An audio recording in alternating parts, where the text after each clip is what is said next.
Okay, thank you so much for confirming. So, hello everyone. I'm so sorry for the delay. There was some issue with OBS software. तो कैसी चल रही है तैयारी? आप लोगों के बहुत सारे डाउट्स थे नाबार्ड ग्रेड ए मेंस के लिए, IBPS SOIT मेंस के लिए। सभी को मैं आंसर नहीं कर पा रही थी, तो मैंने सोचा कि हम लाइव कनेक्ट करेंगे और हम डिस्कस कर लेंगे उन डाउट्स को। तो बिल्कुल आप सभी अपने डाउट्स बताएं, उसके बाद अपन क्वेश्चंस पे आते हैं। मैंने कुछ क्वेश्चंस प्रिपेयर किए हैं आप सभी के लिए, तो वो आपके IBPS SOIT में भी काम आएंगे, वो नाबार्ड में भी आपके लिए बहुत यूज़फुल रहेंगे। तो आप लोग इसके अलावा और जो भी चीज़ें हैं, अगर कोई डाउट्स हैं तो आप कमेंट सेक्शन में लिख कर बताते जाएं। और मैं शुरू करती हूँ। कुछ क्वेश्चन सिंपल होंगे, कुछ क्वेश्चंस थोड़े से कॉम्प्लिकेटेड होंगे, कुछ क्वेश्चंस हमें कुछ नया सिखाएंगे, लेकिन सभी क्वेश्चंस बहुत आप सबके लिए मुझे उम्मीद है कि यूज़फुल होंगे।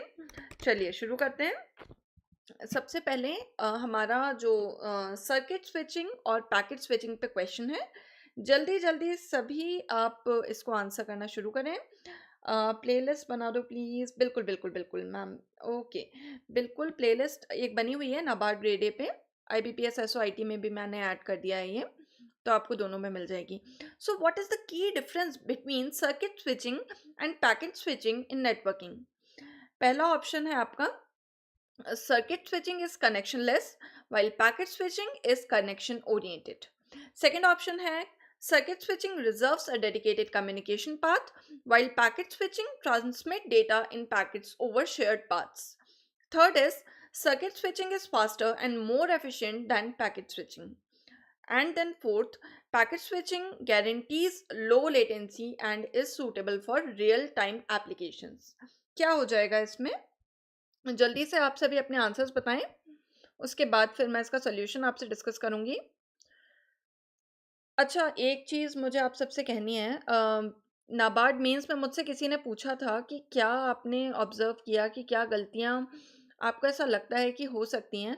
एक बहुत इंपॉर्टेंट चीज़ है, डिस्क्रिप्टिव के लिए हम रेडी नहीं होते हैं। होता क्या है कि हमारा जो प्रैक्टिस है, हमने ये सोचा है कि IT का एग्ज़ाम है तो हमको प्रिपेयर करना है, ठीक है, टेक्निकल कर लिया, सब कुछ कर लिया। दिक्कत कहाँ आती है पता है? दिक्कत यहाँ आती है कि लोग पूरा पेपर कंप्लीट नहीं कर पाते हैं। तो ये बहुत अक्सर होता है ये चीज़, तो आप लोग पूरा उस वर्ड लिमिट में लिखने की प्रैक्टिस ज़रूर करें, क्योंकि ऐसा है कि अगर हम कंप्लीट ही नहीं कर पाएँगे पेपर तो डेफ़िनेटली मार्क्स तो मतलब आप ये कह सकते हैं कि अगर आपका कंटेंट अच्छा भी है और अगर आप वर्ड लिमिट का आधा ही पहुँच पा रहे हैं, तो आप नहीं एक्सपेक्ट कर सकते हैं कि आपको फुल मार्क्स या फिर 70% मार्क्स भी मिलें। तो इसीलिए उस चीज़ पे बहुत ध्यान दें। तो ये क्वेश्चन का आंसर आप सब बताएँगे, उसके बाद हम इसका सॉल्यूशन डिस्कस कर लेंगे। जल्दी से, अच्छा, जितने जल्दी आप लोग आंसर करेंगे उतने जल्दी अपन बहुत सारे और क्वेश्चंस डिस्कस कर पाएंगे। मेरे पास काफ़ी सारे क्वेश्चंस हैं आपके लिए, तो जितने जल्दी आप आंसर करते हैं उतने जल्दी हम आगे बढ़ पाएंगे, तो इसलिए सब बहुत जल्दी से आंसर दें इसका। Okay, very nice. तो मुझे काफ़ी सारे आंसर्स आ चुके हैं। Option number B B. Okay, ठीक है। तो देखिए, बिल्कुल सही जवाब है यहाँ पे अशोक कुमार जी का, और सैयद जी का भी बिल्कुल सही है, गौरव जी का भी बिल्कुल सही है। तो सर्किट स्विचिंग क्या होता है ना, that basically circuit switching reserves a dedicated communication path while the when I talk about packet switching, it transmits data in packets over shared path. अब मैं इसको आपको समझाती हूँ। तो देखिए, आप ऐसा सोच सकते हैं कि सर्किट स्विचिंग जो है वो एक तरह से एक प्राइवेट रोड मैं अपने अकेले के लिए, अगर अपनी कार के लिए रिजर्व करती हूँ, तो वो हो जाता है। सर्किट स्विचिंग की मैं बात कर रही हूँ अभी। तो ये होता है सर्किट स्विचिंग में कि वो प्राइवेट रोड मैंने अपनी कार के लिए रिजर्व कर ली है। अगर मैं बात करूँ पैकेट स्विचिंग की, तो उसमें क्या होता है, उसमें आप क्या कर रहे हैं, आप दूसरी कार्स के साथ हाईवे को शेयर कर रहे हैं, जो कि होता है जनरली। तो वो हो जाता है हमारा जब सर्किट स्विचिंग और पैकेट स्विचिंग का बेसिक डिफरेंस। ठीक है, अब हो क्या रहा है कि सर्किट स्विचिंग में आपके पास एक डेडिकेटेड पाथ तो है, लेकिन वो थोड़ा कम एफिशिएंट होता है। ठीक है, क्योंकि आप पूरी चीज़ें यूटिलाइज़ पूरा जो उधर पे जितना कितनी कार्स निकल सकती थी वहाँ से, लेकिन हम एक के लिए रख रहे हैं ना, तो वो एक तरह से एफिशिएंसी को घटा देता है। और पैकेट स्विचिंग की अगर मैं बात करूँ तो packet switching divides the data into some small packets and then sends it to the on the same road with the other data.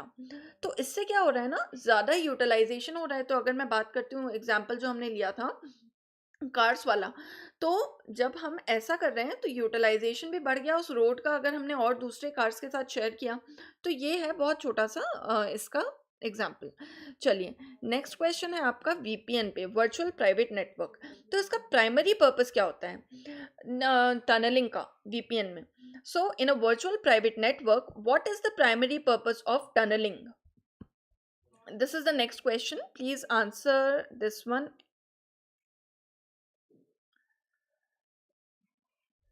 तो मैं आपको टनलिंग पूरी तरह समझाऊँगी, क्या होता है, कैसे होता है, सब कुछ। लेकिन उसके पहले आप सब पहले इस क्वेश्चन को आंसर करें, उसके बाद हम इसका डिटेल में डिस्कशन भी कर लेंगे।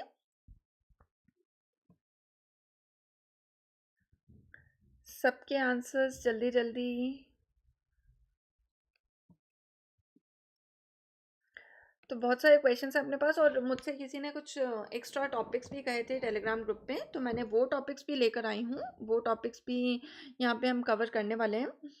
तो लास्ट में वीडियो के एंड में हमने वो टॉपिक्स को भी कवर किया हुआ है। सो आपके जितनी क्वेरीज अभी तक पोस्ट हुई हैं, मैंने उनका तो ध्यान रखा है टेलीग्राम पे, जितनी भी क्वेरीज आपने डाली थी।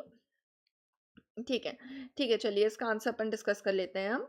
तो इसका आंसर हो जाएगा option number A, एनक्रिप्टिंग data for secure transmission.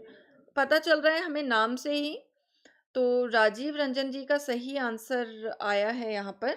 देखिए क्या होता है ना, वीपीएन टनलिंग किस तरह से है, हम अपने डेटा को एक आप ये समझ सकते हैं कि एक इनविजिबल सिक्योर टनल के अंदर रख रहे हैं। ठीक है, जब हम इसे इंटरनेट पे भेज रहे हैं तो उसके पहले हम एक सिक्योर टनल में उसको रख रहे हैं, उसके बाद उसको भेज रहे हैं। So this tunnel encrypts your data, making it unreadable to anyone who might try to snoop on it। तो ये हो जाएगा हमारा next one. Okay ma'am, will we be able to come back to attempt question in descriptive part? हाँ, जितना time है आपके descriptive part का, उसमें अगर आपने एक क्वेश्चन को आधा आंसर किया है, उसके बाद आपको कोई और पॉइंट याद आता है, तो आप वापस आ सकते हैं। लेकिन पर्सनल एक्सपीरियंस से बता रही हूँ, बिल्कुल टाइम नहीं मिलता। तो बार बार रिविजिट करने का नहीं मौका मिल पाता है डिस्क्रिप्टिव में। तो कोशिश करें कि एक बार में हम पूरी तरह अपना एक कंपोज्ड लिखना शुरू ना हो जाए। पहले एक दिमाग में फ्रेम कर लो आंसर कि ठीक है, मुझे ये लिखना है, ये लिखना है, ये की पॉइंटर्स होंगे। एज इट इज सब कुछ नहीं होता है फ्रेम। फ्रेम करना क्या होता है, हमने एक नोटपैड लिया और उसमें हमने लिख लिया कि जो मेजर हमें अपने आंसर को किस डायरेक्शन में ले जाना है। तो जो मेजर पॉइंट्स हैं उनको हमने ऐसे नोट कर लिया, उसके बाद उसके अराउंड हमने पूरा लिखना है। तो वो एक तरह से ऐसे सोच लो कि हम जैसे घर बनाने के पहले एक मैप बनाते हैं ना, वैसे ही एक मैप आपको तैयार रखना है कि मुझे अपने आंसर में ये सारी चीज़ें कन्वे करनी है, उसके बाद लिखना शुरू करो। वरना लिखना शुरू करते हैं तो हमें दुनिया भर की कहानियाँ याद आ जाती हैं, तो वो नहीं करना है। पहले सोच लो लिखना क्या है। डिस्क्रिप्टिव में बहुत गलतियाँ होती हैं, सबसे मैं फिर से कहूँगी कि बिल्कुल भी लाइटली ना लें डिस्क्रिप्टिव को। तो और कोशिश करें कि डिस्क्रिप्टिव आप पहले से पूरा प्रैक्टिस करके जाएँ, प्रीवियस ईयर क्वेश्चंस हों, चाहे जो भी आप कर सकें। बिल्कुल आप उसको पहले से प्रैक्टिस करके जाएँ, जो भी क्वेश्चंस आप कर रहे हैं, मॉक टेस्ट दे रहे हैं, जो भी कर रहे हैं, ठीक है? चलिए कंटिन्यू करते हैं। नेक्स्ट क्वेश्चन पे आते हैं। ओके, कोई डाउट हो इन क्वेश्चंस में तो आप पूछ सकते हैं, तो हम उनको फिर और डिटेल में डिस्कस भी कर लेंगे। अच्छा, मेन एडवांटेज क्या होता है IPv6 को यूज़ करने का IPv4 के कंपैरिजन में, अगर मैं मॉडर्न नेटवर्किंग की बात करूँ तो? ये भी बहुत इंपॉर्टेंट क्वेश्चन है, ये किसी ना किसी फॉर्म में हमारे सामने आ ही जाता है। IPv4 और IPv6 बहुत ही इम्पॉर्टेंट है, बिल्कुल आ जाता है। तो इसको हम अच्छे से तैयार करके जाएँगे। इसके सारे जितने भी पॉसिबल आप कह सकते हैं कि पर्सपेक्टिव्स हो सकते हैं ना, IPv4 कैसे बेहतर है IPv6 कैसे बेहतर है IPv4 से। तो जितने भी पॉसिबल इसके आंसर्स हैं, सब कुछ हम सोच के रखेंगे और डिस्क्रिप्टिव में भी पूछा जा सकता है ये तो। तो ये क्वेश्चन का आंसर जल्दी से सभी बताएँ।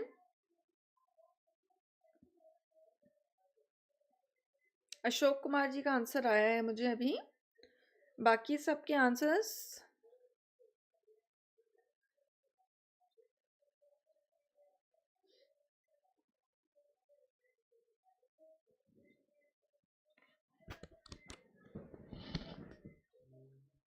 ओके ओके, जल्दी जल्दी आ रहे हैं अब आंसर्स आप लोगों के। ठीक है, ठीक है। तो 1 मिनट और रुक जाते हैं, सबके आ जाएंगे तो और अच्छा लगेगा।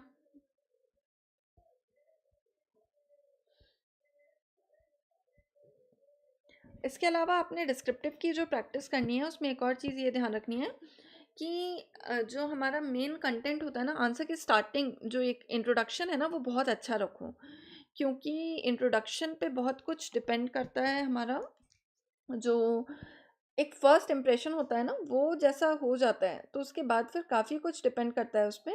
तो इसलिए मेरी एडवाइस है कि आप लोग इंट्रोडक्शन को बहुत अच्छे से प्रिपेयर करेंगे और बहुत अच्छे से फ्रेम करेंगे वहाँ पे एग्ज़ाम में। ठीक है, चलिए हम बात करते हैं इसकी। तो IPv4 और V6 में हम बात करें तो ऑप्शन नंबर बी, जैसा कि आप सभी ने कहा, Ashok ji, Bunty ji, then mister Paradox and aspirant banker, all of you are right. So option number B is the right answer. IPv4 provides a larger address space, reducing the need for network address translation, that is NAT. So IPv6 is like having a bigger neighborhood with more unique addresses for houses. So with IPv6 we have more addresses available, so we don't have to do tricks like NAT.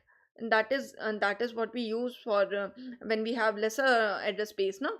So we do not require NAT to share one address among many devices. We have plenty of space here, address space here. So that is the thing with this one. And if uh, so who checks the descriptive paper? Human. Don't rely on this, that some people say that it's AI based. नहीं, ऐसा नहीं होता है। अपन देखिए, सब जैसे अब आप हैं, कुछ लिख रहे हैं, ग्रामरली का यूज़ करते हैं, तो वैसे ही वो भी ग्रामरली का यूज़ करके ये देख सकते हैं कि भाई आपका आंसर में ग्रामेटिकल मिस्टेक्स कितनी हैं, कैसी हैं। ठीक है, लेकिन पूरा जो मार्किंग है वो आप बिल्कुल ना सोचें कि एआई, क्योंकि इतना रिलायबल एग्ज़ाम है तो एआई नहीं, ये ह्यूमन ही चेक करेंगे। अच्छा, मैं जल्दी से इस पे आपको IPv4 और IPv6 के बारे में कुछ चीज़ें बता देती हूँ, क्योंकि बहुत इंपॉर्टेंट है, कुछ भी क्वेश्चन आ सकता है। तो V4 में क्या होता है, 32 बिट एड्रेस फॉर्मेट होता है। तो इसमें अप्रॉक्सीमेटली आप कह सकते हैं 4.3 बिलियन यूनिक एड्रेसेस होते हैं। फॉर्मेट की अगर मैं बात करूं तो हमको पता है कि वो डॉट सेपरेटेड होता है। ठीक है, तो जैसे 192.168.0.1 इस तरह का हमारा होता है। ठीक है, और अगर मैं बात करूं आपसे यहीं पर जो जस्ट अ मोमेंट ओके, तो यहीं पे अगर हम बात करते हैं, जो हमारा IPv6 है उसका एड्रेस जो होता है वो 128 बिट एड्रेस फॉर्मेट होता है। इसमें आपको almost unimaginable number of unique addresses मिल जाते हैं, मतलब आप सोच भी नहीं सकते, मतलब कोई दिक्कत ही नहीं है यहाँ पे स्पेस की। वहीं अगर मैं बात करूँ फॉर्मेट की, तो फॉर्मेट IPv6 में हम सबको पता है कोलन यूज़ होता है, डॉट नहीं यूज़ होता है, और हेक्साडेसिमल नंबर्स यूज़ होते हैं जिनको हम कोलन से सेपरेट करते हैं। इसके अलावा अगर मैं बात करूँ डिप्लीशन की, तो IPv4 एड्रेसेस क्या होता है ना, they are right at this moment, they are running out because the internet has grown immensely and there are not enough unique addresses for all the devices. Whereas when I talk about IPv6, so IPv6 was introduced to overcome the exhaustion of IPv4 addresses and it allows for continued internet growth. तो ये problem तो नहीं होने वाली है। और साथ ही साथ अगर मैं बात करूँ तो IPv4 में एक बहुत अच्छी चीज़ IPv6 में एक बहुत अच्छी चीज़ है कि सिंप्लिसिटी है। तो IPv6 जो है it simplifies address management and it enhances the internet efficiency and security as well. ठीक है, चलिए नेक्स्ट पे आते हैं। तो हमारा नेक्स्ट है question, in context of wireless communication what does MIMO, that is multiple input multiple output technology, aim to achieve? So I got one question here from Focus. So ma'am, do we have to write full 600 words or 450 500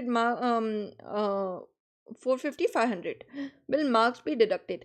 See, 450 would be too less. 450 मत लिखो, इतना कम मत लिखो। आपको जितना, जैसे मान लीजिए 20, अगर जैसे जितना भी वर्ड लिमिट है ना उसका 10% प्लस माइनस चलता है, उससे ज़्यादा आप वेरिएशंस मत रखो। क्योंकि होगा ये कि आप बहुत ज़्यादा वेरिएशंस अगर रखते हो ना, तो वो एक तरह से क्लियरली ये चीज़ होती है कि 10% वेरिएशन से ज़्यादा अगर होता है ना, तो मतलब कह सकते हो कि आपके मार्क्स उससे डिडक्ट हो जाएंगे।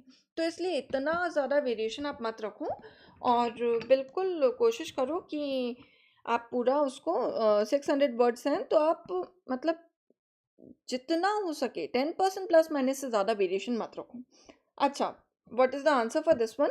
I got one answer till now. What about others? Two answers. बहुत सारे क्वेश्चंस हैं, जल्दी जल्दी आप लोग आंसर दें तो अपन बात करते हैं आगे। ठीक है, चलिए, ठीक है, 1 मिनट और वेट करेंगे और कुछ आंसर्स हमारे आ रहे होंगे तो, नहीं तो फिर हम कंटिन्यू करते हैं।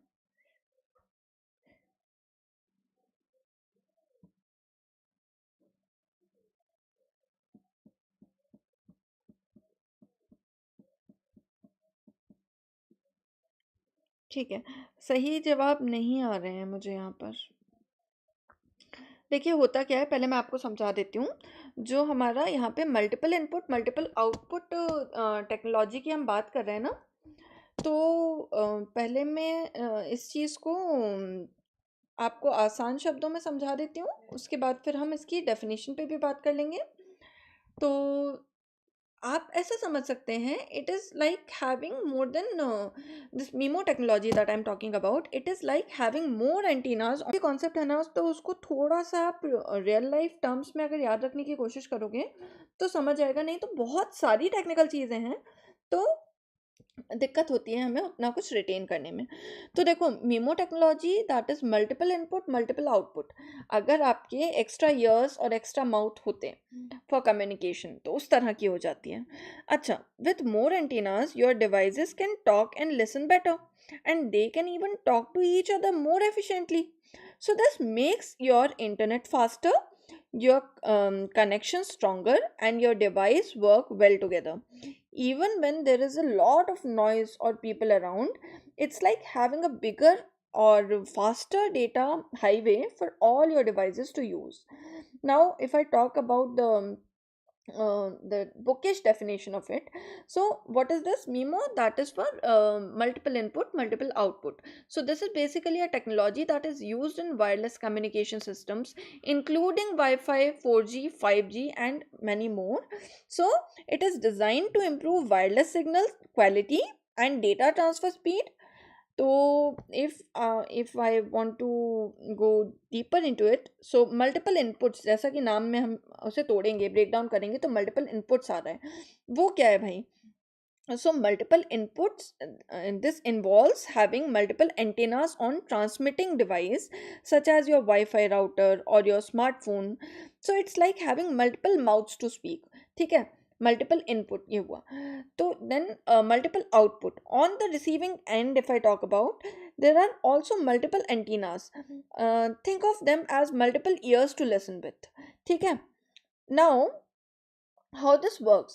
So first of all, better reception happens. So because of multiple antennas on both sides, MIMO allows devices to send and receive the data more effectively. So it is like having a conversation with someone who has a good hearing aid. Now it reduces the interference as well. So I don't want to go too deep into this concept because it is not that commonly asked. But yes, MIMO, the basic thing you should know. That's why I just told you about this much. Now, the right answer to this particular question is option number B. So I got the right answer from Aspirant Banker, I think. Okay, all right. So here it increase the data transfer speed by using multiple antennas. तो अब अपन ने जितना discuss कर लिया उससे अपन को कम से कम ये चीज़ याद रहेगी कि मल्टीपल एंटेनास के कारण ये डेटा ट्रांसफर स्पीड बढ़ जाती है इससे। Now, when designing a fault tolerant network, what does the term redundancy refers to? Redundancy हम दूसरे सेंस में तो बात करते हैं, लेकिन अगर हम fault tolerant नेटवर्क सिस्टम बना रहे हैं तो उसमें redundancy टर्म का क्या मायने है? जल्दी से सभी इसका आंसर दें, उसके बाद हम इसका सोल्यूशन डिस्कस करेंगे। एवरीवन, अच्छा, लास्ट में हमारे पास बहुत सारे क्वेश्चंस जो डिस्क्रिप्टिव के, मैंने कुछ बेसिक क्वेश्चंस रखे हैं लास्ट में, तो वो भी हम कवर कर लेंगे। और आपने जो दिया था मुझे टॉपिक्स, उनमें से ही मैंने रखे हैं क्वेश्चंस। अब कल भी हम कनेक्ट कर सकते हैं और डिस्कस कर सकते हैं काफ़ी सारी चीज़ें। तो आप लोगों के जो टॉपिक्स हैं जो नहीं समझ आ रहे हैं या कोई दिक्कत दे रहे हैं तो वो आप बता सकते हैं। Diagrams, no, you can't. You have to type the answers, na? So you can't draw the diagrams. In the exams, like civil service exams, we are told that if you draw diagrams, that is going to add good impact in the answer. But here we cannot do that. So that is not possible here. But no worries, we can do a lot more things with our answers.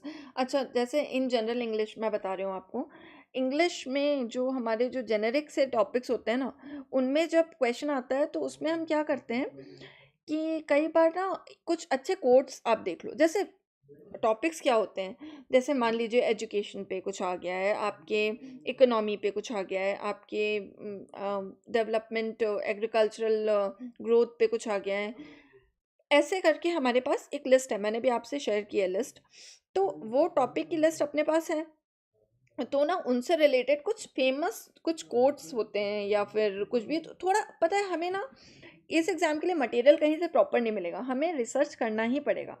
तो जो हमें research करना है उसमें हमें ये भी देखना है कि कहीं कई बार क्या होता है कि जैसे आप सोचेंगे कि जो क्वेश्चन आने वाला एग्जाम में एग्जैक्टली वो चीज़ हमें कैसे मिलेगी, नहीं, तो आपका डिस्क्रिप्टिव पेपर है ना, उसमें आप काफ़ी सारी चीज़ें डाल सकते हो। तो मैं ये नहीं कह रही हूँ कि अगर आपको लौकी की सब्ज़ी बनानी है तो लौकी की सब्ज़ी का एग्जैक्ट इंग्रेडिएंट, बट मतलब लौकी ही आपको मिल जाएगी ये मैं नहीं कह रही हूँ, लेकिन उसमें डालने के लिए जो मसाले हैं वो आपको पहले से रेडी मिल सकते हैं ना।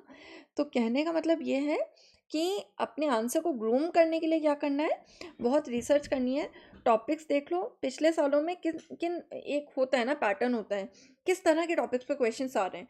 अब जिस सॉरी, जिस तरह के आ रहे हैं, थीम होती है बेसिक, मान लीजिए कोई डेवलपमेंट पे है, कोई वुमेन एम्पावरमेंट पे है, कोई मान लीजिए कि आपका एग्रीकल्चर पे है, इन सब से रिलेटेड कोट्स, और कुछ नहीं तो आपको कुछ मोटिवेशनल कोट्स ऐसे मिल जाएंगे जो आपके मोस्टली काफ़ी सारे आंसर्स में सूट होंगे। ऐसे कुछ कुछ प्रिपेयर कर लो एज अ फॉर्डर मटेरियल, कि उसको हम आंसर को ब्यूटिफाई करने में यूज़ कर सकते हैं। ठीक है, तो वो आपको बहुत काम आएगा, ये चीज़ आप ज़रूर करें। ठीक है, चलिए। तो बिल्कुल बहुत बढ़िया, आप सभी ने राइट आंसर इसका दिया है। Option number C, that is duplicating critical network components और parts to ensure continuous operations. So redundancy is what is redundancy? It is like having backup system in place. So if something goes wrong with the main system, the backup takes over, ensuring the network keeps running without interruptions. तो हमारा purpose क्या है? अगर redundant, अब मैं आपसे बात कर रही हूँ, आप अगर एक ही एक बात दोहरा रहे हैं, तो मैं उसको नेगेटिव सेंस में भी कह सकती हूँ ना कि आप तो रिडंडेंट बात कर रहे हैं। लेकिन जब हम बात करते हैं फॉल्ट टॉलरेंट नेटवर्क की, तो उसके रेस्पेक्ट में जो हमारी रिडंडेंसी है, उसका मतलब क्या होता है? उसका मतलब होता है कि मेरे पास डुप्लीकेट डेटा रखा हुआ है, ये डेटा अगर करप्ट हो भी जाता है तो I have a backup of this, तो मुझे दिक्कत नहीं आएगी, मेरे पास उसका बैकअप रखा हुआ है। अच्छा, जितने लोग लाइव हैं सभी ने चैनल को सब्सक्राइब किया है या नहीं, और वीडियो को लाइक किया है या नहीं, ये ज़रूर चेक कर लें। चलिए ठीक है, नेक्स्ट क्वेश्चन पे आते हैं जब तक। Next, which networking protocol is commonly used for real-time voice and video communication over internet? अब ऐसे एप्लीकेशन बेस्ड क्वेश्चंस बहुत आ रहे हैं आजकल कि कोई भी चीज़ में, जैसा हम कोई भी चीज़ को आपकी जनरल उठाकर और उसको एप्लीकेशन बेस्ड उसमें पूछ लिया जाता है कि जो रियल लाइफ में कोई चीज़ यूज़ हो रही है तो इनमें से कौन सी टेक्नोलॉजी यूज़ हो रही है, इस तरह से। तो अपन उसको भी अच्छे से प्रिपेयर करके ही जाएंगे।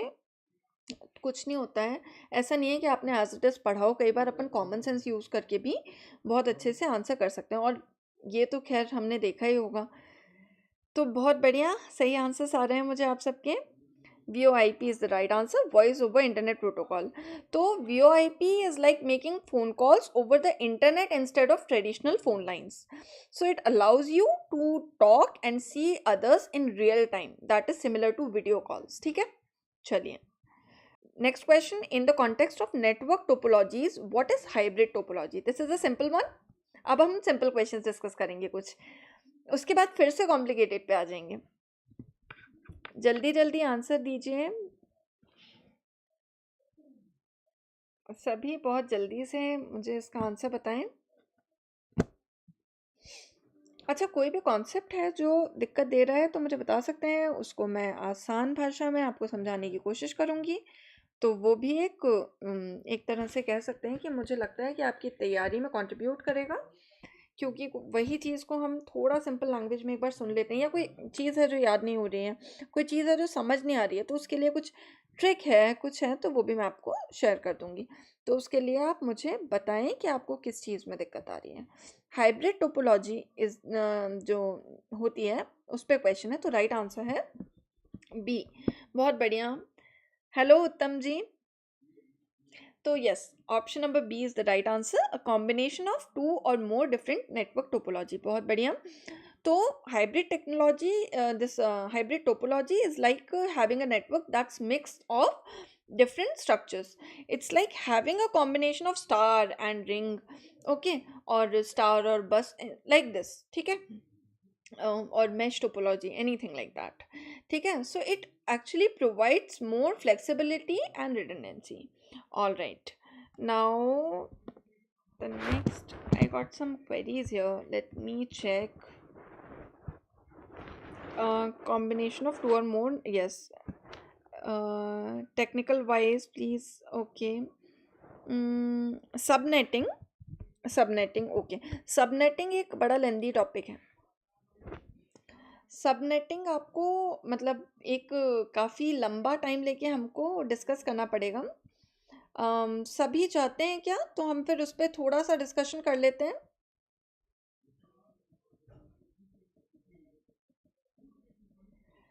सभी सबनेटिंग समझना चाहते हैं तो हम थोड़ा सा डिस्कशन कर लेते हैं उसमें।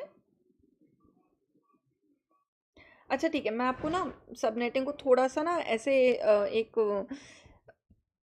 कुछ लेमन टर्म्स में समझाती हूँ। देखो, सबनेटिंग क्या होती है ना, it is like dividing a big neighbourhood into smaller blocks. तो let's imagine that you have a large area with many houses, and you want to organize it into some smaller groups. So this helps you manage things more easily. So subnetting in computer networks is like that only. What happens in computer networks, we have this big block of IP addresses, like we have street addresses for devices on the internet. Now subnetting lets you divide the big block into smaller groups that we call subnet. वो बहुत complicated, जो बहुत बड़े बड़े हमारे पास big block of IP addresses होते हैं ना, उनको छोटे छोटे हिस्सों में वो डिवाइड कर कर प्रोसेस को हमें इजी बना देती है, ठीक है, जिससे मैनेज करना आसान हो। तो हर सबनेट का अपना खुद का एक सेट ऑफ एड्रेसेस होते हैं। अच्छा, हम क्यों करते हैं, क्या ज़रूरत पड़ रही है? So it helps us in the organisation, in the security, in the efficiency of the whole system.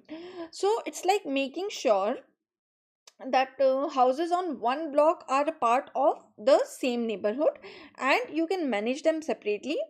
It can also help with the things like routing traffic more efficiently.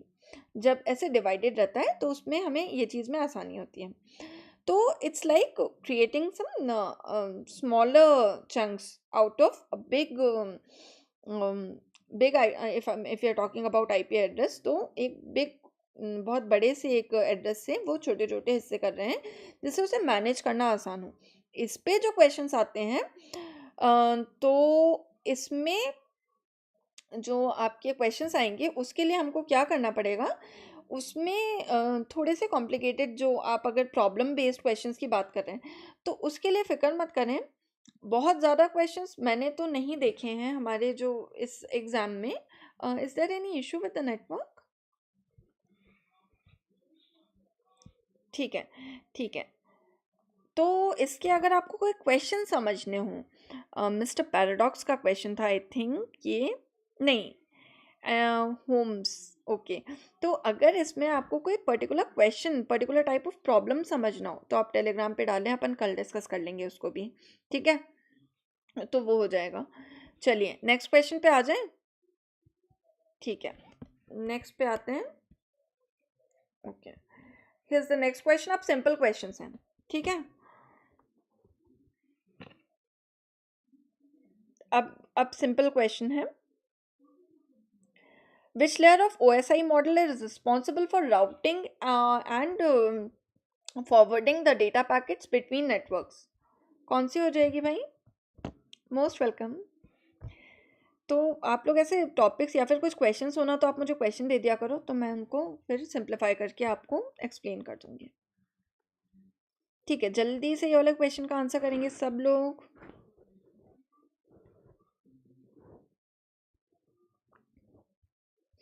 Easy है, जल्दी.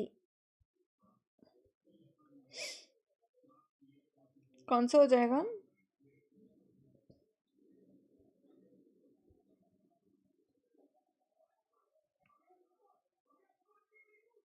बहुत बढ़िया, बहुत बढ़िया. Network layer, perfect, perfect.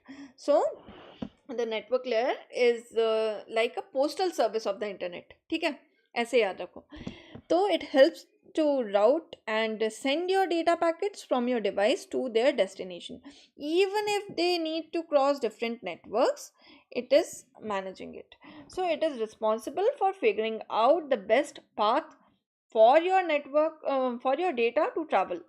ठीक है, वो पूरा बेस्ट पाथ फाइंड करके और उसको भेजने का काम कर रहा है, ठीक है.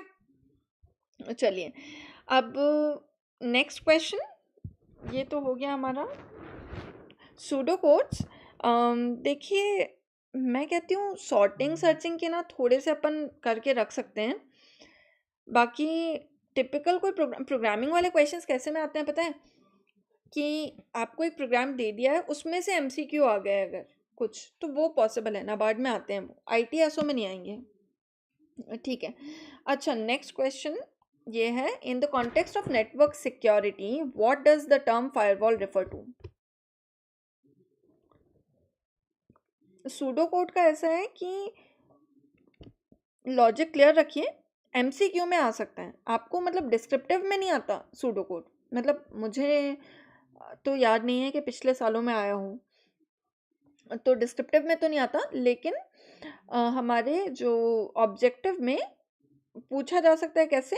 जो एक कोड दे दिया गया है आपको, सूडो कोड दे दिया गया है, उसमें से आपको क्या करना होगा, उसमें से आपको कुछ एक लॉजिक के लिए आपसे पूछा जा सकता है, कुछ पूछा जा सकता है कि भाई ये कैसे होगा, वो कैसे होगा, इस तरह से।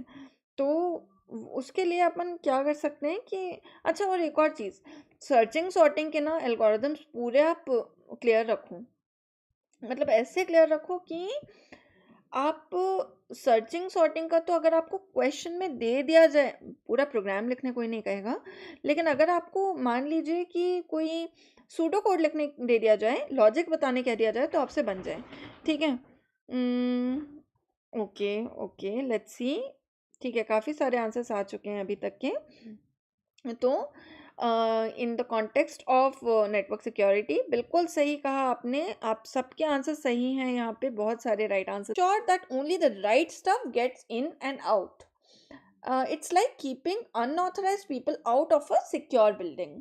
तो जैसे आपके बैंक में भी, जैसे आप कोई भी ऑफिस में भी जाते हैं, आईडी कार्ड देखते हैं ना, ठीक है, तो क्या होता है कि ओके, ऑलराइट, तो चलिए, तो जो सिक्योरिटी हमारे पास होती है, जैसे सिक्योरिटी गार्ड हैं, वो पहले चेक करते हैं कि आपका सही आईडी कार्ड, आपको एक्सेस है या नहीं वहाँ जाने की, उसी तरह से फायरवॉल काम करते हैं। अच्छा, एक क्वेश्चन इंटरव्यू के लिए, फायरवॉल सॉफ्टवेयर होता है या हार्डवेयर होता है, या दोनों हो सकता है? जल्दी से बताइए, जल्दी से बताइए। सॉफ्टवेयर होता है, हार्डवेयर होता है, कि दोनों हो सकता है फायरवॉल?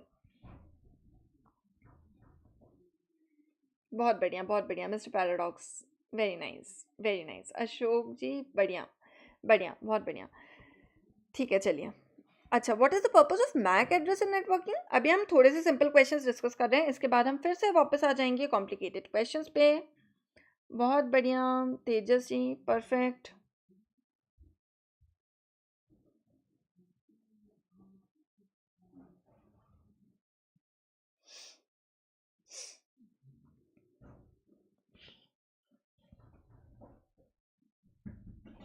ओके,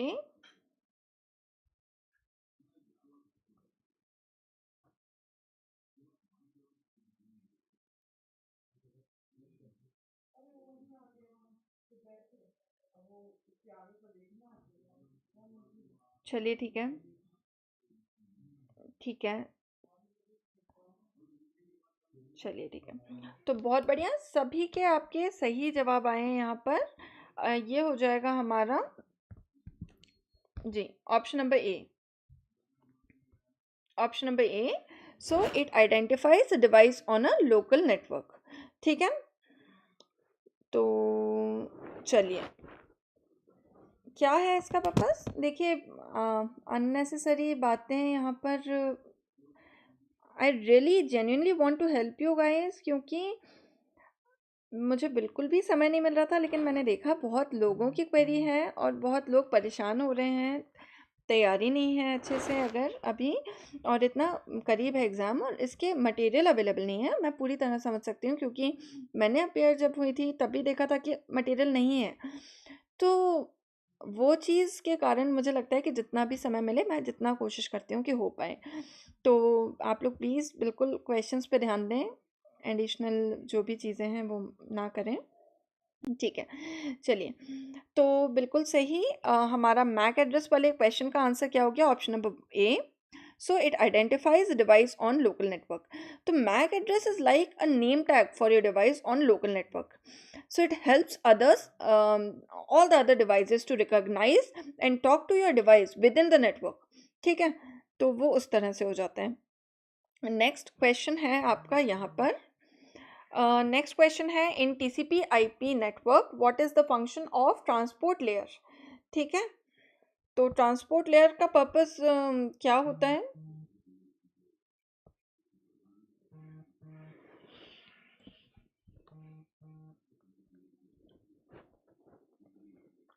जल्दी से सब बताएं इसको।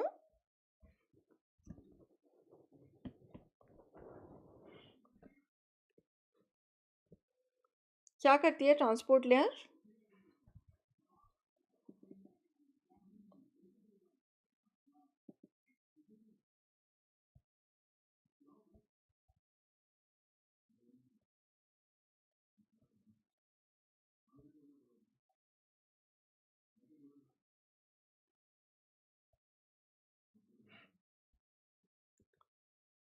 ठीक है, अब हम जल्दी से आगे बढ़ेंगे। ओके, ओके, बहुत बढ़िया। So it manages the flow of data between sender and receiver. बहुत ही बढ़िया, बहुत अच्छी तैयारी चल रही है आप लोगों की, मुझे लगता है। बहुत फटाफट आंसर्स आ रहे हैं। ठीक है, तो transport layer is like traffic manager of the internet. ठीक है, तो it makes sure data flows smoothly between sender and receiver. It breaks the data into some packets and it numbers them and ensures that they reach the destination in the correct order as well. ठीक है, now the next one is here. Which network protocol is commonly used for remotely accessing and managing the server and network devices? कौन सा हो जाएगा? जल्दी से बताएं सभी।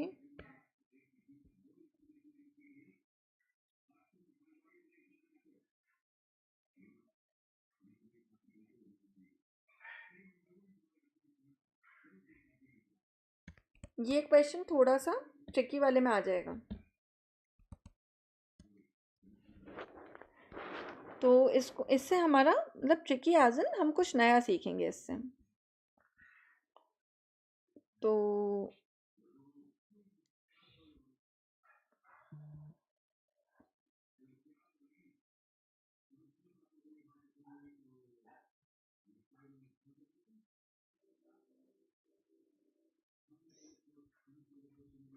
बहुत बढ़िया अशोक कुमार जी, बहुत बढ़िया।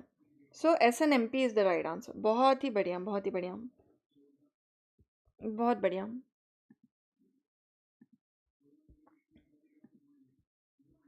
ठीक है,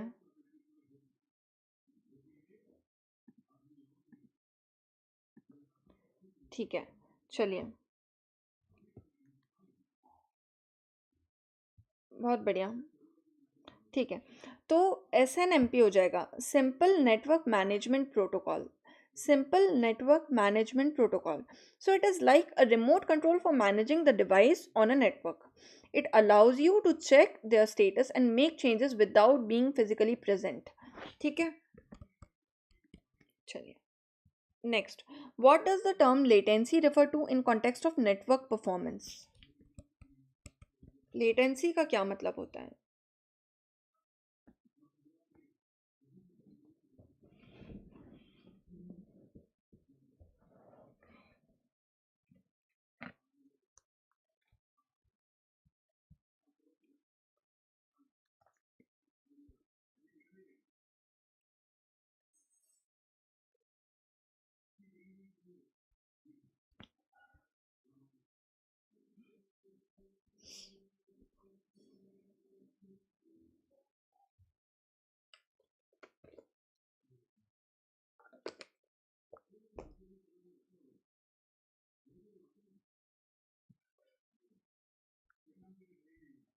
ठीक है, ठीक है, ठीक है, देखते हैं। तो बिल्कुल सही जवाब है आप सबका। So that is the delay in the transmission of data between two points. So latency एक तरह से आप सोच सकते हैं वेटिंग टाइम जैसा। So it's the delay between sending data and it actually arriving at its destination. तो मतलब कब हमने भेजा और वो कब पहुंचा, उसके बीच का जो डिफरेंस होता है। Lower latency means less waiting time, which is important for smooth online activities, like if I'm talking about gaming or video calls, we do not expect too much latency. मैं यहाँ पर बोल रही हूँ कुछ और मैंने यहाँ से कहा और आपको आधे घंटे बाद अगर वो बात रिसीव हो तो फिर उसका क्या सेंस है? तो फिर तो लाइव कम्युनिकेशन पॉसिबल ही नहीं है। ठीक है, तो ये हो जाएगा इसका आंसर। बहुत बढ़िया, ठीक है। अब ये नेक्स्ट क्वेश्चन है। ठीक है, या what is okay, this one we have already solve. अच्छा, अब ये क्वेश्चन नहीं है, अब ये क्या है, अब मैंने सोचा कि आपको कुछ कुछ पोर्ट नंबर्स ऐसे ही थोड़े से हम कुछ ट्रिक्स से याद कर लेंगे। तो एफ टी पी, ऑल्दो मुझे उम्मीद है कि आप सबको ये सारे याद होंगे, नहीं होंगे तो ऐसे ही कुछ छोटे मोटे ट्रिक्स इसमें ऐड कर दिए। तो फाइल ट्रांसफ़र प्रोटोकॉल, क्योंकि पोर्ट नंबर से क्वेश्चन आता है मोस्टली, आईटीएसओ में तो आता ही आता है, और नाबार्ड में भी मुझे लगता है कि काफ़ी उम्मीद है, तो आप लोग कर तो सकते हैं, क्योंकि इजी क्वेश्चन आ जाए और हमसे छूट जाए तो बहुत अफसोस की बात है। तो पोर्ट 21 की अगर हम बात करें, तो इसको इस तरह से मैंने बनाया है कि just imagine that you are transferring the files F T P with a 21 gun salute.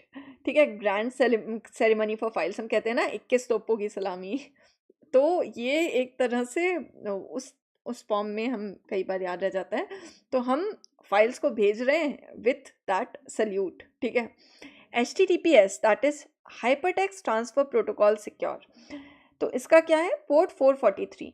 तो इसमें तो ऐसे सोच सकते हैं कि वो 443 है, that 3 looks like this turned, like S has turned its side, तो उस तरह से।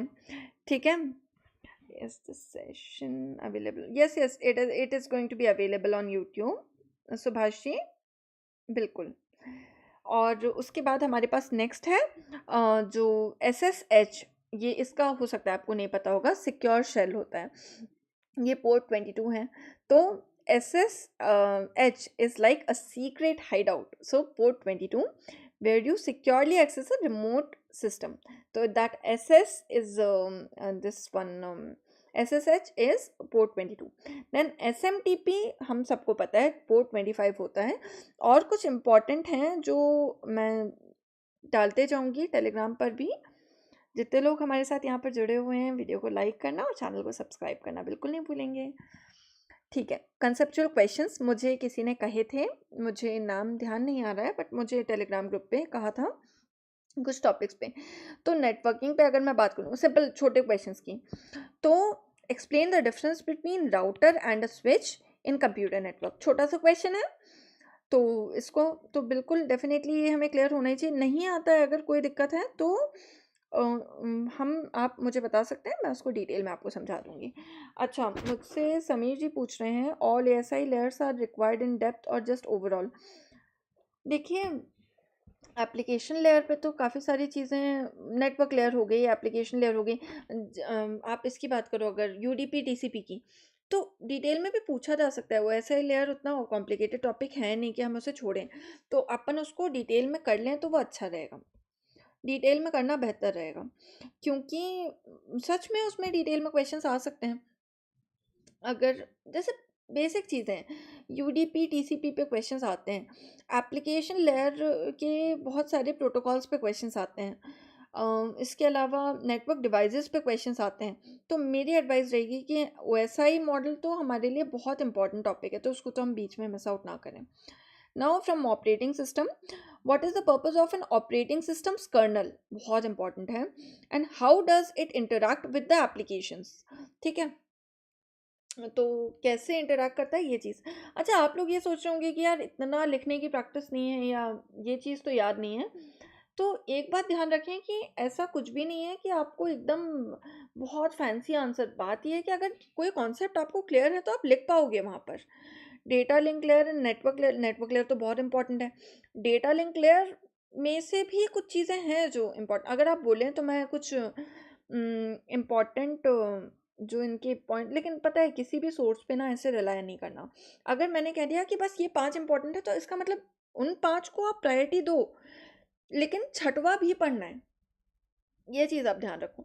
ठीक है, mister Paradox is asking, ma'am Geeks for Geeks is best now because I am using it and it provides the content in depth. देखो, आपको अगर समझ आ रहा है वो तो डेफिनेटली रिलायबल सोर्स है। गीक्स फॉर गीक्स बहुत अच्छा सोर्स है, रिलायबल सोर्स है, कोई डाउट नहीं है उसमें। आपको कंटेंट समझ आ रहा है वहाँ से और आपका सिलेबस कवर हो रहा है, तो आप बिल्कुल कंटिन्यू करो। मैं वही कहती हूँ कि जो कुछ हमारे रिलायबल सोर्स हैं, कुछ अनशंट वेबसाइट्स नहीं, मेनली कौन से हैं हमारे, गीक्स फॉर गीक्स हो गया, जावा टी पॉइंट हो गया, ट्यूटोरियल्स पॉइंट हो गया, W3 स्कूल हो गया, इनके ना मटेरियल कुछ भी कहो आपको एक रिलायबल मिलता है, इनमें से जिससे समझ आ रहा हो, गीक्स फॉर गीक्स तो डेफिनेटली बहुत अच्छा है, अच्छा सोर्स आप प्रेफर कर रहे हो, उसको कंटिन्यू करो। इवन मैं अपनी बात करूँ, जब मैंने ITSO का एग्ज़ाम दिया था तो मैं गेट की तैयारी कर रही थी, तो गेट से मेरा काफ़ी कुछ प्रिपेयर हो गया था, लेकिन मुझे एक बात रियलाइज़ हुई कि मेंस के कुछ दिन पहले ही मैंने सिलेबस को उठाया, और सिलेबस को उठाकर मैंने एक एक टॉपिक वाइज गूगल पे सर्च किया, और जो मुझे अच्छा मटेरियल मिला, जैसे कि ये ट्यूटोरियल्स पॉइंट हो गया, जावा टी पॉइंट हो गया, हमारे इस तरह की वेबसाइट से मैंने उन कॉन्सेप्ट्स को पढ़ा। एग्ज़ाम में मैंने ये रियलाइज़ किया कि गेट तो मैं जो पढ़ रही थी वो एक अलग लेवल की चीज़ थी। यहाँ पर अगर मैंने उस आखिरी के 1 हफ्ते में दिन रात इन वेबसाइट से सिलेबस का एक एक टॉपिक ना पढ़ा होता, तो मेरा एग्ज़ाम जितना बढ़िया गया है वो ना जाता। तो मुझे प्रोफेशनल नॉलेज में हाईएस्ट स्कोर मिला था, जो पूरा ऑल ओवर हाईएस्ट, और उसका मुझे लगता है क्रेडिट कि मैंने एक एक टॉपिक पे बहुत रिसर्च किया। तो आप लोग भी बिल्कुल एक एक टॉपिक को उठाओ और उसको बहुत ज़्यादा रिसर्च करो, वो आपको बहुत ज़रूरी है। किसी भी सोर्स पे ऐसा नहीं है कि हाँ, हम तो यहाँ से पढ़ रहे हैं तो ये पूरा पढ़ा ही देंगे, ऐसा कुछ नहीं है। अपन को खुद ही मेहनत करनी पड़ेगी इस एग्ज़ाम के लिए। ठीक है, मैम 15 मार्कर में 400 वर्ड्स चलेगा, टेक्निकल में करना मुश्किल है। देखिए, जितना आपसे पूछा गया है ना, उसको एग्ज़ैक्ट नहीं तो मतलब 200 वर्ड का गैप मत रखो, 200 वर्ड का गैप ज़्यादा हो जाएगा। आप ट्राई करो जितना और क्लोज़ ले जाने की। एग्ज़ाम्पल्स दे दो कुछ चीज़ों के, फिर उसकी फ़िक्र मत करो, वो थोड़ा जेनेरिक टाइप का टॉपिक देते हैं, पता है? ऐसा टॉपिक देते हैं। अच्छा, मुझसे अभी कोई पूछ रहा था OSI मॉडल के बारे में ना, मेरे ख़्याल से एक बार OSI मॉडल पे डिस्क्रिप्टिव में क्वेश्चन आ चुका है। तो ये तो फिर हमारे लिए ना बहुत ज़्यादा नुकसान की बात हो जाएगी अगर हमने डिटेल में नहीं पढ़ा है। डिटेल में पढ़ा है तो फ़ायदा क्या हुआ, डिस्क्रिप्टिव में लिखने में काम आ जाएगा, MCQ आएंगे वो भी बन जाएंगे, तो हम डिटेल में पढ़ेंगे उसको, इम्पॉर्टेंट है। ठीक है, चलिए नेक्स्ट है, आज लग रहा है ओके, ओके, ऑलराइट, चलो। तो ये हैं डिस्क्रिप्टिव क्वेश्चंस जो आपने कहे थे, आप इसका स्क्रीनशॉट ले लें या फिर मैं इसे अपलोड कर दूंगी टेलीग्राम चैनल पे। ठीक है, अब आगे बढ़ते हैं अपन। आर लैंग्वेज के कुछ क्वेश्चंस मुझसे कहे थे आप लोगों ने कि डालने के लिए, तो ये आर के हैं। तो how do you assign a value to a variable in R, and what is the significance of the assignment operator, ये आप प्रैक्टिस कर सकते हो। सेकंड, डेटा टाइप पे question, name 3 basic data types in R and provide an example of each. उसके बाद data frames पे एक क्वेश्चन है, what is data frame in R and how does it differ from matrix or a list। तो ये R के basics के कुछ क्वेश्चंस पे, आप के सारे फेजेस को बहुत डिटेल में पढ़ा है ना, मुझे वो आंसर कितना अच्छा फ्रेम कर पाऊंगी। और अगर मैंने शॉर्टकट मारा है, तो बात यहाँ ये है कि अगर आप ऑब्जेक्टिव के लिए अच्छी तैयारी कर रहे हैं तो वो डिस्क्रिप्टिव में काम आएगा, डिस्क्रिप्टिव की अच्छी तैयारी आपके ऑब्जेक्टिव में काम आएगी, कुछ भी वेस्ट नहीं हो रहा है। Now what is the time complexity for finding the kth smallest element in a balanced binary search tree.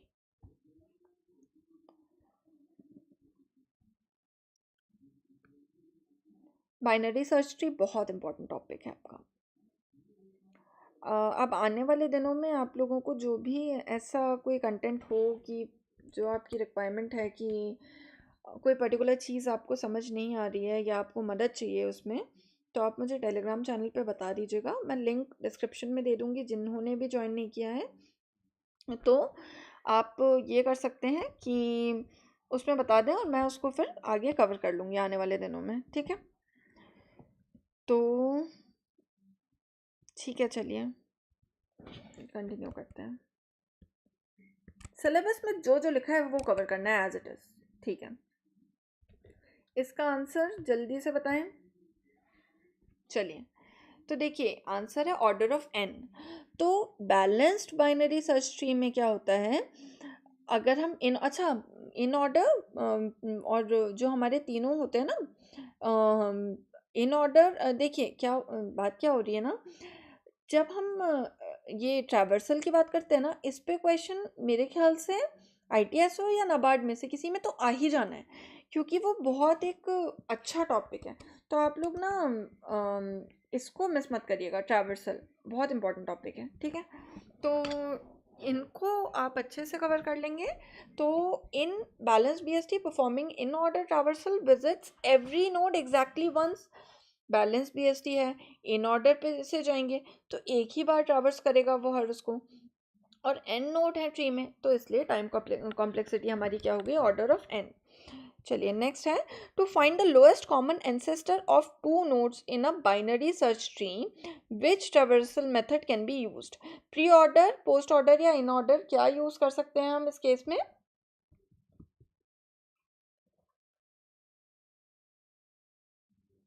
Yes right, in order, pre order, post order, तीनों हमारे लिए बहुत इंपॉर्टेंट है।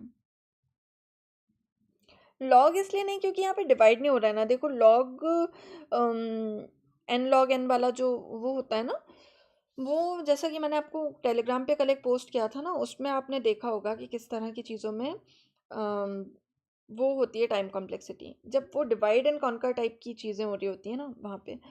चलो ठीक है, ठीक है, तो इसका आंसर क्या हो जाएगा, option number B, in order. तो देखो जब हम लोएस्ट कॉमन एंसेस्टर फाइंड करने की कोशिश करते हैं दो नोड्स का बाइनरी सर्च ट्री में, तो ये we typically don't need a specific traversal method. You can use any traversal technique as long as you keep track of the path from the root to both nodes. So you start traversing from the root and follow the path that leads to the two target nodes until they diverge. So the last common node on the path is the lowest common ancestor. ठीक है? Now this is the next question. If you want to find the largest element in BST, which traversal method should you use? अच्छा, binary search tree को सच में आप लोग बहुत अच्छे से प्रिपेयर कर लेना। ट्रीज में अगर मैं बात करूँ ना, तो सबसे इम्पोर्टेंट वही हो जाता है हमारा बाइनरी सर्च ट्री।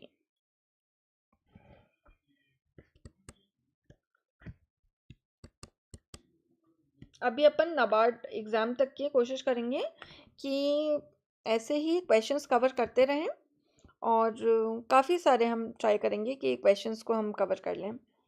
अभी तो बस लास्ट की 2-3 स्लाइड्स हैं, उसके बाद हम एंड करेंगे स्ट्रीम को, लेकिन हम आने वाले दिनों में बहुत सारी चीज़ें कवर करने वाले हैं। ये तो पहला ही था आपके साथ इंटरेक्शन, तो मैंने सोचा कि जो आपने जितने डाउट्स पोस्ट किए हैं तो उन्हीं पे बेस्ड बना लेते हैं, लेकिन आने वाले दिनों में और ज़्यादा और डिटेल में आप अपना जो रिक्वायरमेंट है उसे बताएं, और अपन उसको करेंगे कवर अच्छे से। चलो ठीक है, तो आंसर इन ऑर्डर है। So in order to find the largest element in BST you can use the in order traversal. In the BST, the largest element is located at the rightmost leaf node, and in order traversal starts from the leftmost node and moves towards the rightmost node, so it will eventually reach the largest element. ठीक है, in order से जाएंगे तो okay. Now, what is the purpose of ARP, that is Address Resolution Protocol in network? ARP, RARP बहुत important है, interview के लिए भी इंपॉर्टेंट है, ITSO के लिए भी इंपॉर्टेंट है, नाबार्ड के लिए भी इंपॉर्टेंट है। नाबार्ड का सिलेबस इस साल चेंज हुआ है, मुझे नहीं लगता इस साल चेंज, एक सेकेंड, मैंने जो अपडेटेड सिलेबस है इस साल का वही सिलेबस देखकर और आपके लिए ये सब क्वेश्चंस बनाए, बट मुझे एग्जैक्ट आइडिया नहीं है कि इस साल चेंज हुआ है क्या। तो आप लोग किसी फेलो एस्पिरेंट से कंफर्म कर लें, एक बार कंफर्म कर सकते हैं आप, ओके। तो ARP RARP बहुत इंपॉर्टेंट है, ठीक है। क्या करता है ये,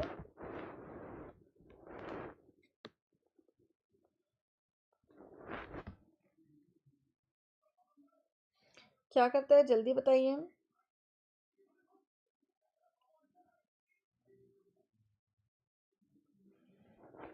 ठीक है, ठीक है। अच्छा, ये आपको मैं जो हमारा ये है ना जो एड्रेस रिजोल्यूशन प्रोटोकॉल है उसको अगर समझाऊँ ना, तो वो एक तरह से फ़ोन बुक की तरह होता है आपके लोकल नेटवर्क की। तो क्या करता है, लेट्स से आपको कुछ डेटा भेजना है, let's say you want to send a message or some data to your friend's computer, and you know your friend's name, like their computer name or their IP address. However, you need their exact location, that is the MAC address, to deliver the message directly. अब अब इसके बाद क्या होगा? अब आपको वो चाहिए, आपको क्या चाहिए? मैक एड्रेस चाहिए. Now you open the phone book, that is the ARP table, and you see if you have your friend's address, that is MAC address already. So if not, you need to make a quick call to find out, right? So you send out a broadcast message to your network asking who has this specific IP address. So it's like shouting, does anyone know where my friend with this name lives? Going to that colony and shouting out loud. Does anyone know where my friend lives? Okay. And your friend's computer hears your message and check its own phone book, that is the ARP table, and replies with its MAC address. So it's like your friend telling you, I'm right here and here is my exact location. Now you have your friend's exact location, that is the MAC address, so you can send your message directly. So ARP helps your computer to find the physical address, that is the MAC address of another computer on your local network, when you only know its name, that is the IP address. Okay, is it clear?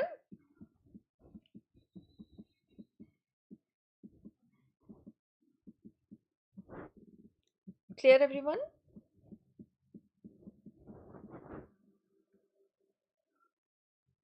All right. ठीक है. ठीक है. अच्छा, एक और बात इसके बारे में बता दूं. ARP ना नेटवर्क प्रोटोकॉल है, हमें पता है.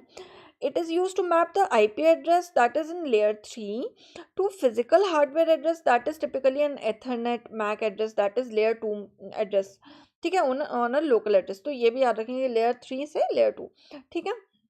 So, ARP enables the device within the same network to communicate by resolving the question who has this IP address into corresponding MAC address. So, it allows the data packets to be correctly addressed and delivered within the local network. Okay, and ARP operates at the link layer of the OSI model. Okay, and it plays a very important role in local network communication and packet forwarding. Very nice. Okay. Nice. Okay, now the next one, which network device operates at data link layer of OSI model and makes forwarding decisions based on MAC address?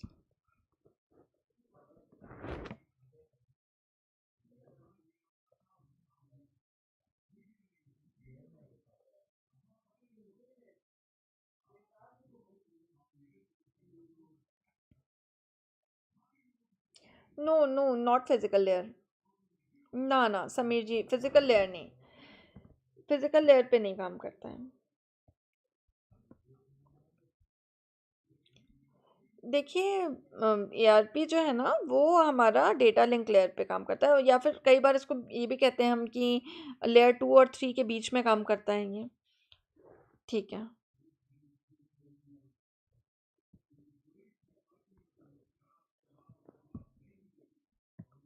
इस question का क्या हो रहा है?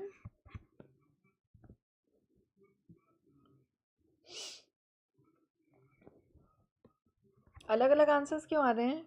आप लोग confuse हैं इसमें? इस क्वेश्चन में कंफ्यूजन है कोई?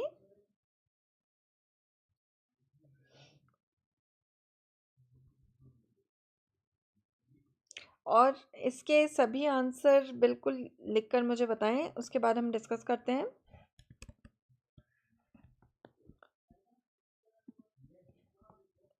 सभी इसका आंसर मुझे बताएं पहले.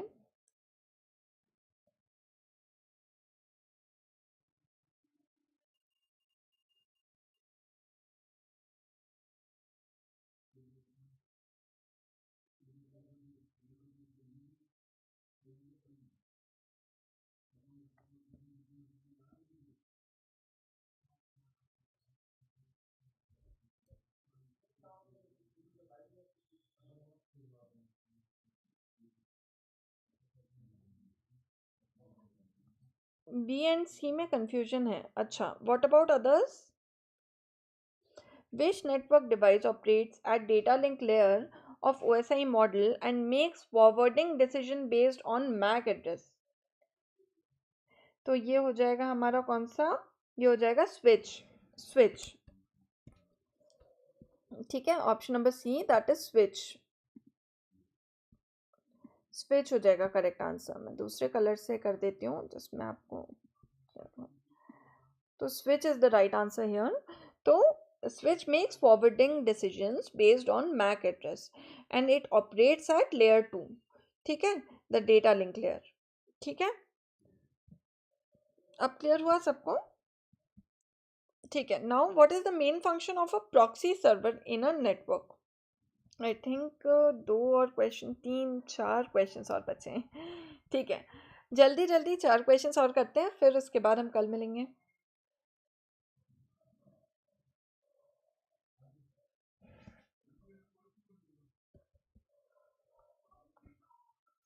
इसका क्या हो जाएगा हमारा?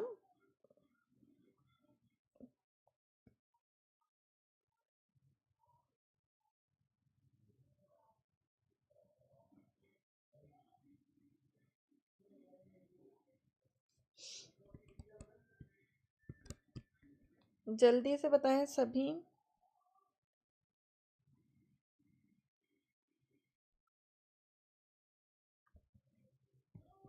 ठीक है, अब काफ़ी लेट हो रहा है तो हम जल्दी से इसके आंसर पे आते हैं,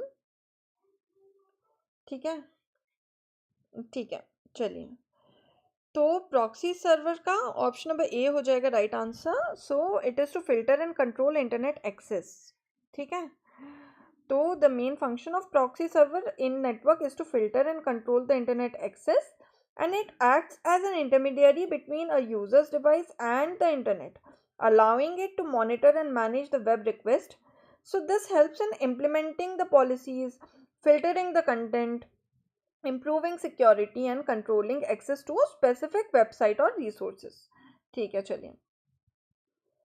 Next is here. In context of network security, what does the term DMZ, demilitarized zone, refers to? यहाँ कौन सी मिलिट्री आ गई भाई? क्या है इसका?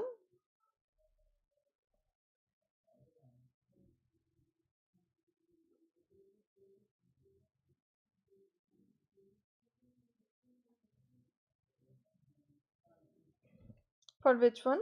हाँ जी, option number A is the right answer. बिल्कुल बढ़िया mister Paradox, perfect answer, very nice. Now this one.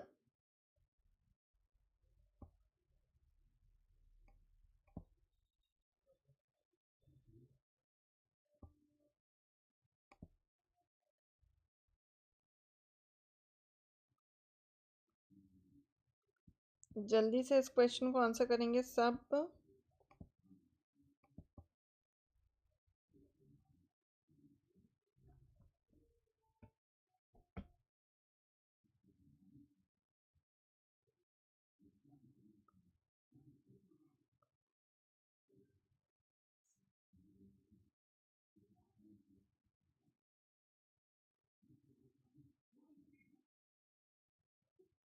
क्या हो जाएगा?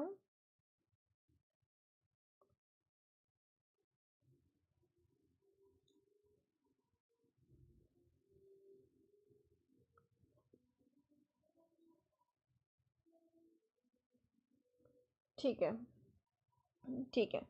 देखिए, नेटवर्क सिक्योरिटी में जो ये DMZ है, that stands for demilitarised zone.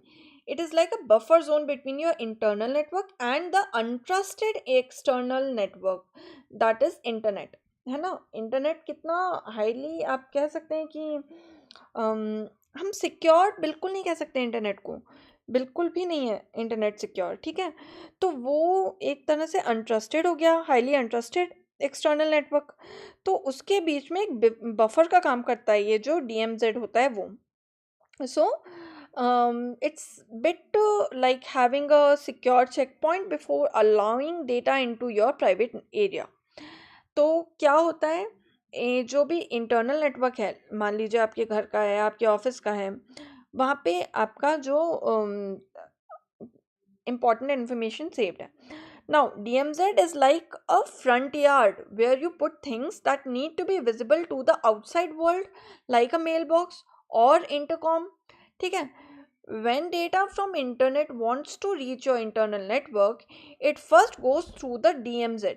It is checked and verified there to make sure that it is safe, and if it is safe, it's allowed into your internal network, and if it is not safe, it is stopped at the DMZ, like the security guard at the gate. ठीक है? Clear? चलिए ठीक है.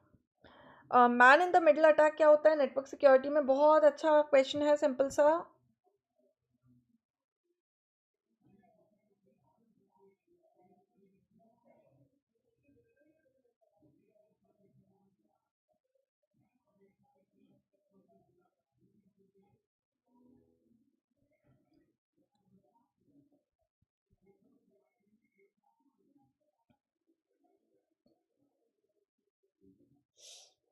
जल्दी से इसका answer दें, बस लास्ट के 2 क्वेश्चंस हैं.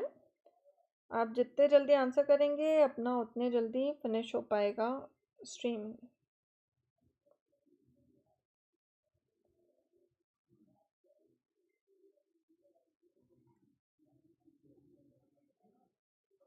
बहुत बढ़िया. ठीक है. So an attack that intercepts and alters the communication between two parties, तो that is about this one, man in the middle attack. Perfect.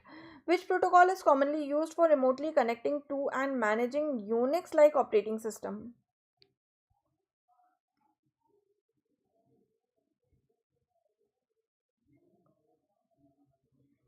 Scheduling भी अच्छे से कर लीजिएगा.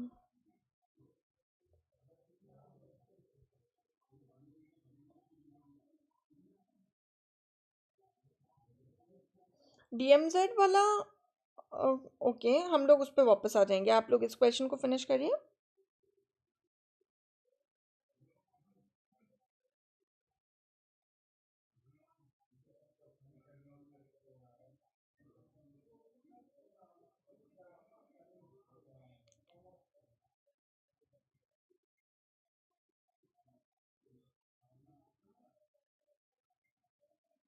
सभी आंसर कर दें तो हम आगे बढ़ें फिर इसमें.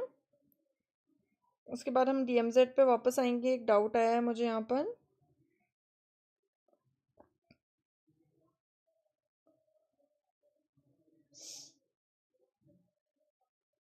DMZ होता क्या है वो तो क्लियर हो गया ना अपन को. ठीक है. ठीक है.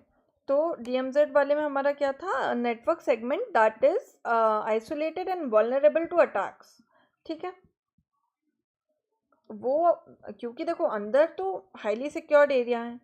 ठीक है. अब ये वाला जो है इसको भी हमने जस्ट हमने बात की ना कि एक जैसे कि फ्रंट यार्ड जैसे एरिया, आप उस तरह से इमेजिन करोगे तो अच्छे से याद रहेगा. फ्रंट यार्ड जैसा है वहाँ पे है. ठीक है.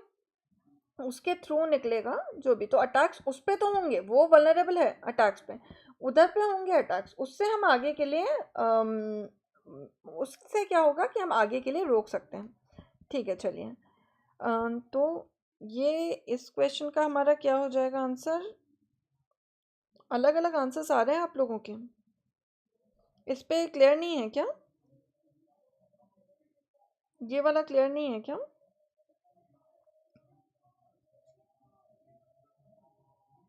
कोई पर्टिकुलर कॉन्सेप्ट पे भी अगर आप चाहते हैं कि डिस्कशन हो तो वो भी आप लिख सकते हैं. चलिए अभी तो अपन लोग आंसर की तरफ बढ़ते हैं. तो which protocol is commonly use for remotely connecting to and managing Unix like operating system? So that is SSH, जिसका पोर्ट नंबर हमने शुरू में याद किया था. जल्दी से बता दीजिए क्या है पोर्ट नंबर.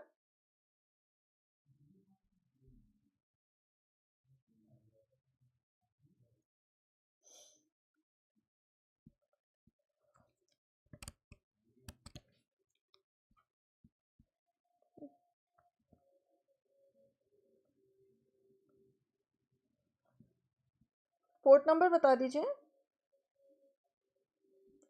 इसका पोर्ट नंबर जल्दी से बता दीजिए, मैंने डिस्कस किया है पहले. बहुत बढ़िया, बहुत बढ़िया, बहुत ही बढ़िया. बहुत बढ़िया।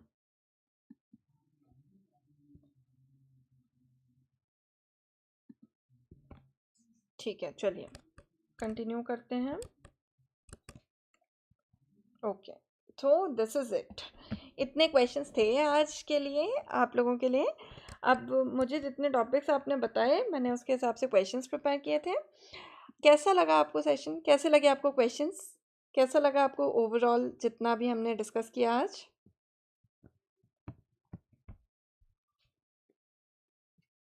बहुत बढ़िया, बहुत बढ़िया। Double S S means 22। Very nice, you all are quick learners. तो कैसा था आज का सेशन? कैसे लगे क्वेश्चंस? कैसे लगे टॉपिक्स जो हमने डिस्कस किए हैं? कैसे लगे एक्सप्लेनेशंस जो हमने डिस्कस किए हैं?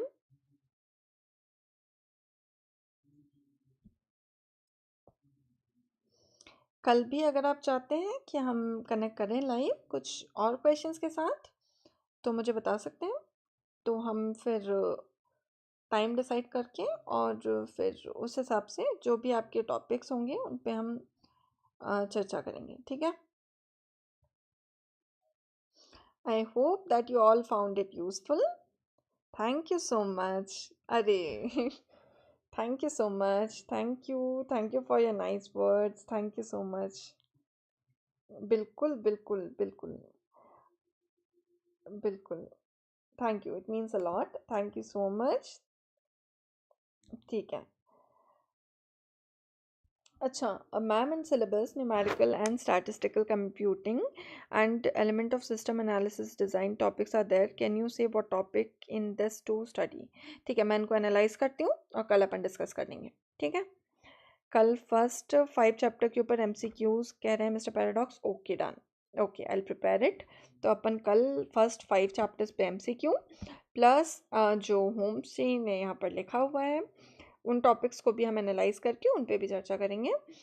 और Samir ji is saying great session. Thank you for taking out time for us. Most welcome. I'm glad that you all are finding it useful, insightful. और बिल्कुल जो भी आप लोगों को दिक्कत हो बता सकते हैं। Thank you Ashok ji. Thank you. Thank you. Okay, mister Paradox is saying it was wonderful ma'am. Okay, thank you so much. बिल्कुल बिल्कुल सिलेक्शन पक्का है, डोंट वरी अबाउट इट। चलिए, I wish you all the best. अब हम मिलते हैं कल। Good night everyone and have a great day tomorrow. Thank you so much and do join the Telegram channel.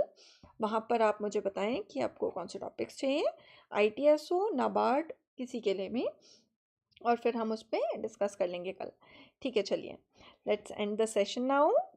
Thank you so much everyone for attending the live stream today. Thank you.